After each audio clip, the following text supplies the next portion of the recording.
देशाचे संसद हे लोकशाहीचे सर्वोच्च मंदिर आहे। याच लोकशाहीच्या मंदिरात प्रथम प्रवेश करण्यापूर्वी पायरीवर माथा टेकून प्रधानमंत्री श्री नरेंद्र मोदीजी यांनी श्रद्धाभाव व्यक्त केला होता। या संसदेच्या व्यासपीठावर खासदार महोदयांनी देशासाठी, राष्ट्रधर्मासाठी, लोककल्याणासाठी आणि आपल्या मतदारसंघाच्या सर्वांगीण विकासासाठी प्रश्न उपस्थित करून मागण्या मांडून आपल्या असलेल्या धोरणामध्ये, कायद्यामध्ये दुरुस्त सुचवून केंद्र सरकारची विकासाची योजनांची विकासगंगा तसेच आपल्या मतदारसंघामध्ये खेचून आणली पाहिजे, अशी मतदार राजाची अपेक्षा असते। यासाठी खासदार महोदयांनी संसदेमधील कामकाजामध्ये कार्यसिद्धता व सक्रियता सिद्ध केली पाहिजे। या पार्श्वभूमीवर माजी राज्यसभा खासदार श्री अमर साबळे साहेब यांच्या राज्यसभेतील कामाचा लेखाजोखा पाहिल्यास त्यांची संसदेतील कामगिरी लक्षणीय आणि उत्कृष्ट अशीच म्हणावी लागेल।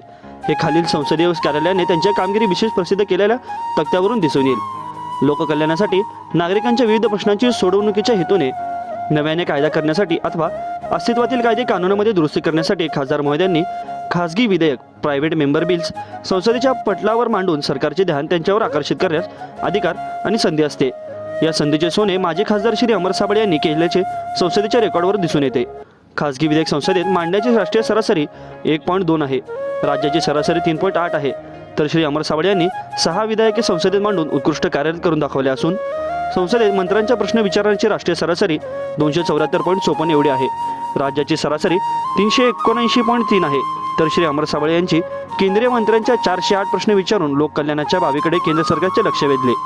संसदेतील उपस्थिती, संसदेतील सरकारी कामातील सक्रियता, लोकांच्या प्रश्नांसाठी मंत्र्यांच्या प्रश्न विचारून सरकारचे लक्ष वेधून प्रश्नांची सोडवणूक करून घेणे, खासगी विधेयकाद्वारे नव्याने कायदे करणे अथवा कायद्यांमध्ये दुरुस्ती करणे, विविध स्थायी समिती तसेच विविध सल्लागार समितीमध्ये उल्लेखनीय सक्रियता श्री अमर साबळे यांनी दाखवली आहे। श्री अमर साबळे यांच्या या दिमाखदार संसदीय कारकिर्दीच्या भविष्यात सोलापूर लोकसभेतील जनतेला चांगलाच लाभ होऊ शकतो। सोलापूर विकास कामापासून वंचित राहिल्याने शिकल्या व सावरलेल्या युवा पिढीने स्थलांतर होताना दिसत आहे।